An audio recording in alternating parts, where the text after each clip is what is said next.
Alright, so wrapping up our week for a quiz, talking about the second day of distributive property. Yesterday what we did was work on using the distributive property through multiplication. We also focused mostly on the easier problems where there was a positive number on the outside. Today what we're going to do is look at what happens when a negative number is distributed. We're also going to look at a tougher type of distributive property, and then we're going to look at see how the distributive property is used in division. So if you remember your multiplication / division rules, one negative makes it negative, two negatives makes it positive. That's where we flip the coin over again. One negative took a positive and made it red. Two negatives flipped the coin over twice and turned from red back to yellow. So again, just keeping that in mind. One negative makes it negative, two negatives makes it positive. That is going to be necessary today, along with your ability to list the meetings. So for example, you're going to do your 3 meets 5x squared, and 3 meets 2x, and 3 meets negative 4. You are still going to have to know how to multiply these things. Again, 3 times 5 makes 15 with an x squared. 3 times 2 makes a positive 6 with an x. 3 times negative 4, though, remember, makes a negative 12 because there's one negative in that meeting, in that handshake. So again, that was where we went yesterday. But the way this is going to change today is that you're going to see problems like this that have a negative number on the outside. And so nothing really changes except for the fact you have to remember this is a negative 4 meeting 3x squared, and still use a plus, a negative 4 meeting negative 2x, and again using a plus, a negative 4 meeting 6. And the other difference is you have to count your negatives now because you could have two of them. Here we have one negative in the meeting, which means we have a negative 12 x squared. Notice here we have two negatives, which means it's actually plus 8 with an x. And then here we have one negative, which means it's negative 24. And again, that's the only difference that you have to look out for in terms of the basic distributive property. When there's a negative outside, just make sure you pay attention to the fact that there is a negative outside. Otherwise, it doesn't really work as well as you need it to. If there is just a negative sign, my suggestion for you, and you're going to have to do this on your Math Excel today, is that the first thing you do is put a negative 1 times 5x plus 3, because whenever there's no number out there, it means that there is a 1. Then you can go through and say negative 1 meets 5x, and negative 1 meets 3. From there you do your negative 5x minus 3. Now at some point you will do this enough to where you recognize that all you're doing is switching the signs, but for right now, or for today, I want to make sure, and for tomorrow, that you know how to do that process. Alright. So we're also going to see problems that ask us to distribute twice, and what that's going to do is it's going to bring us back to our like terms. That's why we covered that yesterday. And so when you see this problem here, you've got two sets of parentheses with two numbers outside. Just remember that 3 has nothing to do with this one because 3 is right next to here. The way you know that you want to see a distributive property is a number right next to parentheses. So here, 2 meets 3x, and 2 meets 2. That's the only thing that happens over here. Then you have 3 meeting 2x, and 3 meeting 1. From there you get 6x plus 4 plus 6x plus 3. And again, from there you simply put your like terms together. You've got a x here and a x there, which makes 6 and 6 makes 12, because remember you're adding those at 6 plus 6. And then you have two constants. Again, a constant is something that does not have a variable on it.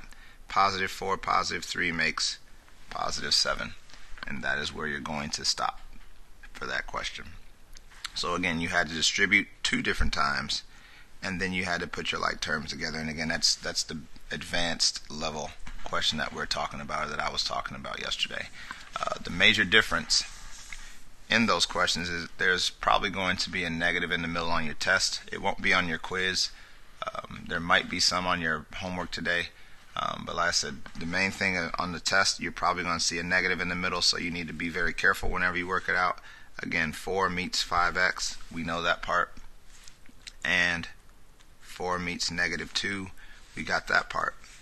But here, remember, this is a negative 3 meeting 4x, and again meaning plus a negative 3 meaning negative 3. And so as we work this out, 4 and 5 make 20x. 4 times negative 2 is negative 8. Negative 3 times 4x is negative 12x. Negative 3 times negative 3 is plus 9. And so now when you go to put your like terms together whenever there are negatives, the reason you have to be careful is because this is positive 20 minus 12. The positives win by 8. Remember that game we played? Or you could just use your calculator and type in the two values as 20 plus negative 12 equals, and see that you get 8. Just like you could do the same thing with these two numbers.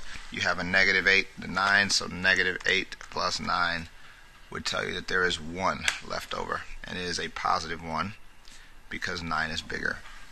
But either way, when you go to combine these things, just be very careful because you want to make sure you know how to put them together appropriately. Last thing we want to talk about before we get to your lesson credit, and again, make sure you watch this video all the way through because there is something you have to turn in for credit today. I have a lot of you sleeping and not doing anything, and I'm not really doing anything to stop you because you're going to fail the class at this pace. But you might want to make sure you do the job that you're supposed to do, because if you are sleeping and failing the quizzes, then you're going to be here again next year and there's nothing you're going to be able to do about it except wake up and actually work. So starting today, you have to actually start giving me something before you do the Math Excel, so you might want to make sure again as you watch the whole video. Distributing division. The distributed property works well with division as well. Your problems will just look like this.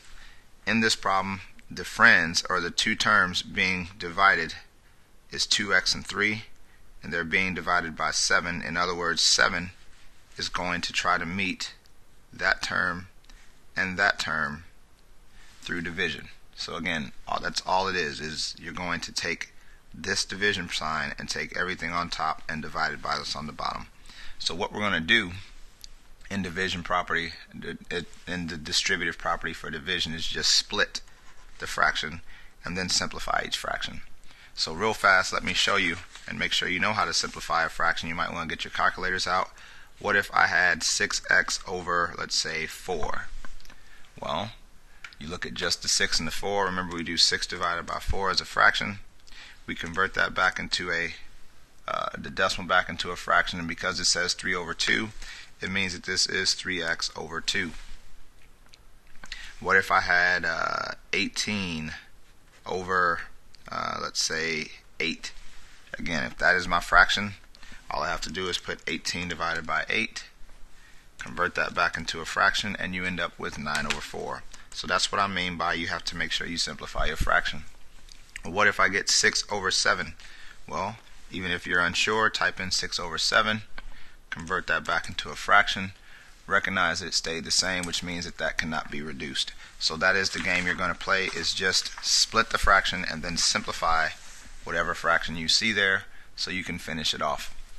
So on your Math Excel, you're going to see this question, and it's going to give you two boxes, and the boxes at first are going to say what are the two fractions. So again, you first will split this, so it's going to be 6x over 2 plus the other one, which is 5 over 2.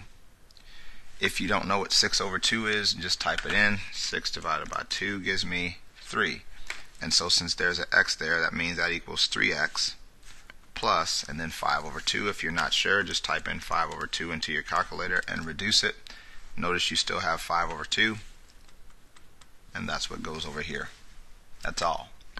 Again, split the fraction, reduce the fraction, or split the fraction into two of them, and simplify both of those, and that will give you your answer. Same thing on this one. Again, you're going to split it first to be 8x over 3 plus, it's still plus, just remember that this negative goes with the 9, plus negative 9 over 3.